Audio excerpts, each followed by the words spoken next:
Behind the more headline-grabbing details of the Petraeus scandal lies the former CIA director's role in the ongoing Benghazi investigation. Now that Petraeus is going to be testifying. So what can we expect to hear from him? Joining me now is Congressman Jason Chaffetz, one of the biggest critics of the Obama administration's handling of the Benghazi attack. What do you want to know in House side? I know the Senate has its own concerns. Well, I'd love to know from the president, back on June 6th, when there was a terrorist attack on our Benghazi facility, was the president aware of that? What did he do about it?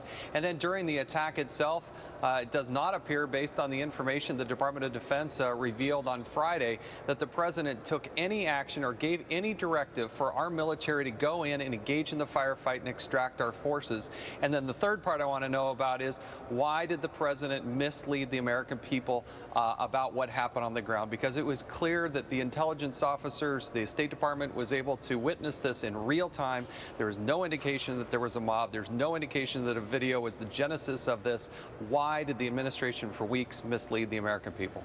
Well, they claim they were not misleading the American people, that it was a work in progress. They were basing it on the initial intelligence assessments. And I would beg to differ. There's nothing I see in the initial intelligence efforts that suggest that the video was the genesis of it. I know what was happening in Cairo. I know that they were very concerned about that.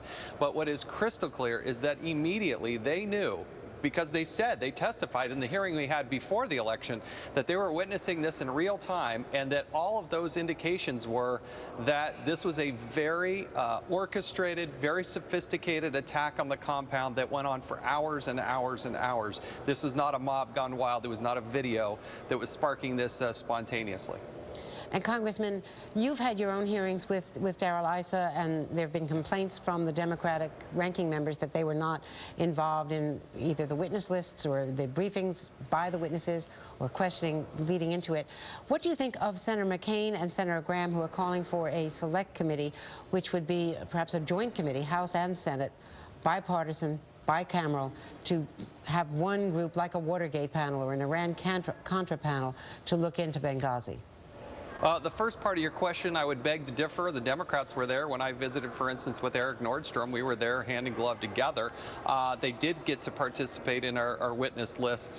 But the second part of your question, I think the Senate is moving in the right direction. I think there is a concern that if you stovepipe this and you have so many different committees trying to interview individuals, you don't get the full picture. And so I support what Senator McCain, Lindsey Graham, Kelly Ayotte are doing. I think that probably is the right direction.